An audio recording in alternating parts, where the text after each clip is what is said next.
Jujutsu Kaisen 0. Yeah, let's talk about this.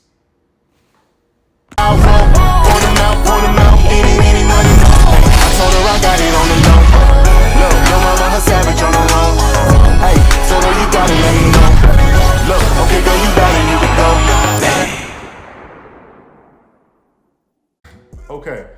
Okay. Jujutsu Kaisen 0 was an interesting ride that had moments, but those moments weren't strong enough to leave the type of impression that its contemporaries have made during these times of powerful animes such as Demon Slayer and Attack on Titan. Okay, just so you know, this movie is going to be compared heavily to Demon Slayer since it did it so well when we had no idea it could even be done on that level in the first place. So, let's talk about the pros. Let's talk about that. The main cast consisting of Maki, Panda, Togi, one of my personal favorites, and the MC of it all, Big Daddy Trauma himself, Yuta, are arguably much more enjoyable than the actual main characters of Jujutsu Kaisen.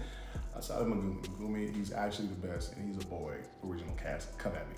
Maki is a much more charismatic and interesting, stronger female lead than Kugisaki, in my personal opinion.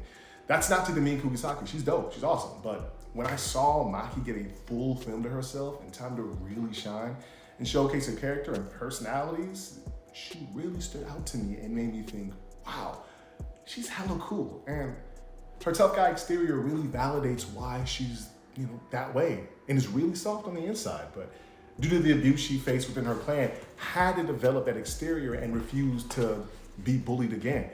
Which, upon reflecting, is probably why she was a bit abrasive to Yuta at first. Pissed he was being bullied and it didn't do anything about it. It made her think by herself. He had a similar experience to her and reminded her of those moments of vulnerability and powerlessness that she refuses to go back to. Not to mention, she is an absolute beast with zero curse energy in a squad consisting of one character who's the equivalent of DC's Black Bolt on crack. Check it out if you don't know, and nod to the DC heads who do. And a living zombie panda that has the hearts of 3 other spirits inside. That sounds awful Kingdom Heartish. Am I tripping? You tripping, bro. Okay. And can call upon them from the Shadow Realm like the King of Games and enhance his power tenfold. Yet she still somehow holds her own. She's badass. Not to mention, absolutely had a split-second moment when she showed up in the classroom with the shorts. And they had that camera zoom in to show her legs when she sits on the table, and I'm like, okay. Over here trying to get chose up. Out in these streets, trying to show them cheeks. Out here flexing, showing off that rear section. Out here shining, showing off them double diamonds. Out! Okay, all right, you get the point, right? What's your point? Secondly, Panda is just cool, and I will fight you all for that, all right? He has definitely goofy moments, and don't try to be forced out, but rather genuinely hit the mark and bring moments of camaraderie that helps you see the bonds between them all. Not to mention, he's definitely an intelligent fighter who, for a few moments, was able to hang with the ghetto, so kudos to Poe. I respect him. Toge is by far the most downplayed character in it all, to me. And as a character, you can appreciate his ability to relate to Yuta in his own way as an outcast himself, right? He also is self-sacrificing in his actions by opting to not speak in fear of hurting the ones he cares about, which is freaking dope. Considering he has the voice of literal God, Morgan Freeman, and can eradicate anyone if he chooses. And he still holds back because he knows what it's like to be ostracized and to be alone due to a power that can harm anyone, and so can relate to Yuta the best in his own way.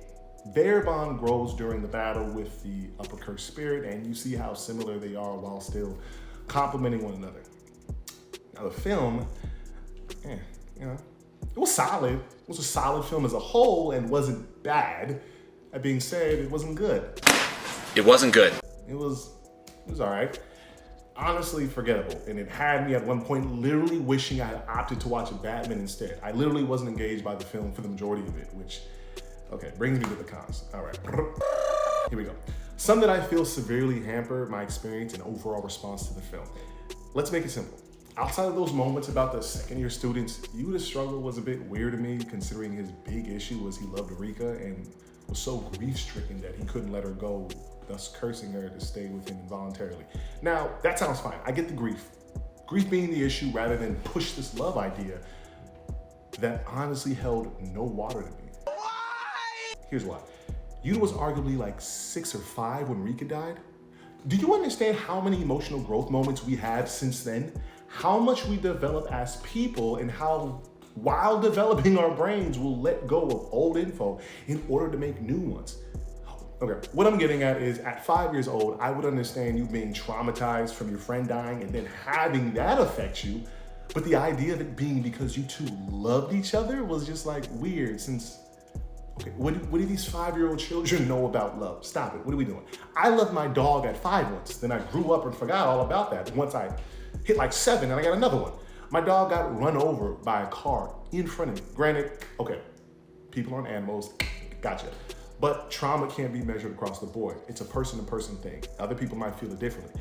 To make it seem as if it was a tragic love story when it has nothing really to do that hampers home and the type of deeper bonds that the audience could readily identify and validate as something that was special and unique to them. To elicit those extreme feelings made it hard to connect and bond on that level.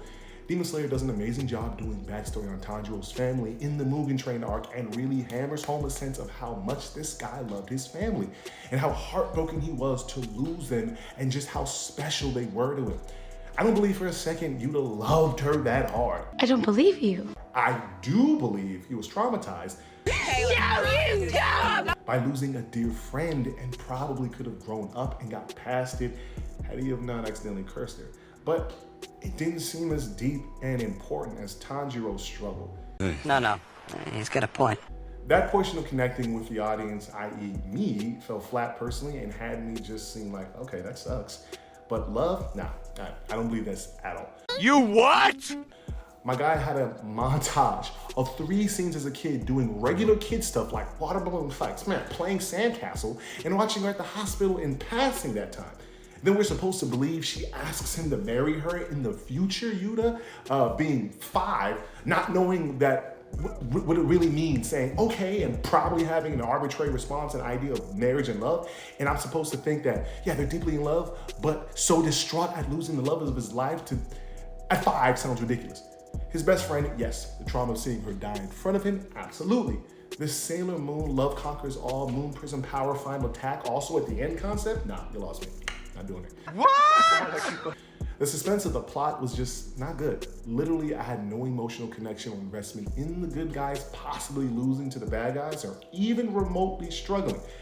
Here comes another Demon Slayer reference. You ready? Here we go. Oh shit, here we go again. I literally read the whole series and still was on the edge of my seat with how well the movie drew you into believing everything and investing in those characters individually in order to bring you along this emotional ride when you see these people you have an attachment to go through these trials and tribulations that aren't in their favor, but rather they have to fight tooth and nail and still don't even succeed. The humanity in that is so real that it's terrifying. Tell me, at what point in the movie did you feel any of that with Gojo demolishing Geto's team, or Yuta fighting Geto and one-shotting him at the end with the hyper beam of true love? Not at all. The big baddie who had the whole Jujutsu Kaisen world on edge was one-shotted by the kid who had probably started training not even 6 months ago. Crazy. This is crazy. The firepower that the good guys had was so overwhelming that it took all the suspense of the film. It was pretty much a one-sided beatdown. The main crew had 0 issues with Geto's team. I repeat, 0. Zero. Geto even admitted that he had less than, 30% chance to win if they really square up? Because from what I can see, Gojo had enough hands for all of them and their respective clans.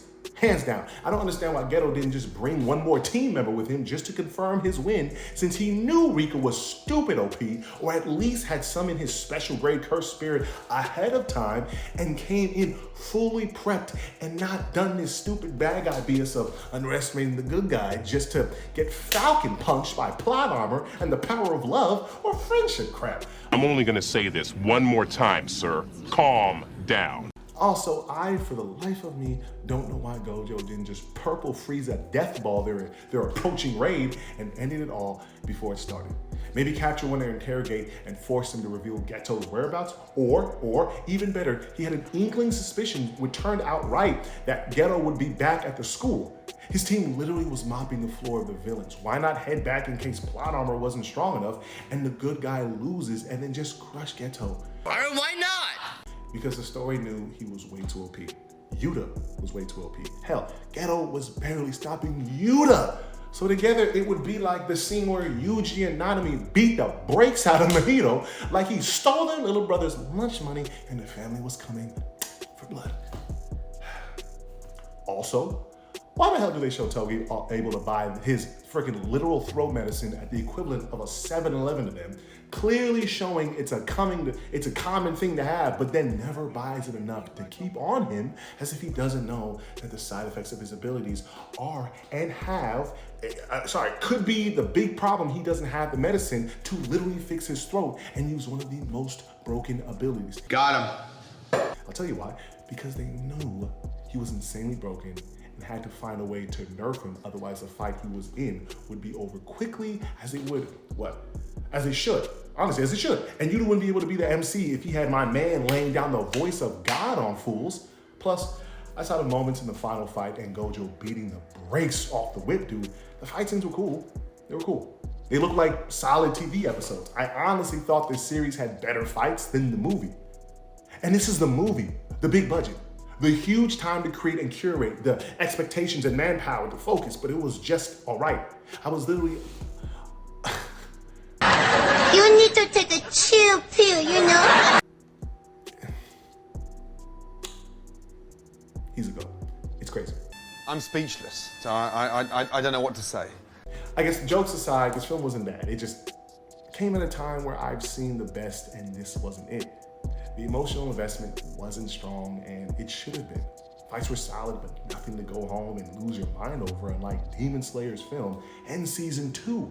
Also, the motivational reason they built for Yuta was a bit anime. Personally, I'd give 0 6 out of 10. It wasn't bad, it wasn't good, it was just something to do. But then you go home. I appreciate you all for giving your time to hear me rant and rave in my Pull Up a Chair segment. Life, liberty, love, keep the mells up. It's your man Shanime, and we gone. Rocking alone up in the city nights, yeah. Whipping and dipping, I just need a new way. Call on your phone, girl, I'ma need you right here. Back in my feelings, but it's really too late.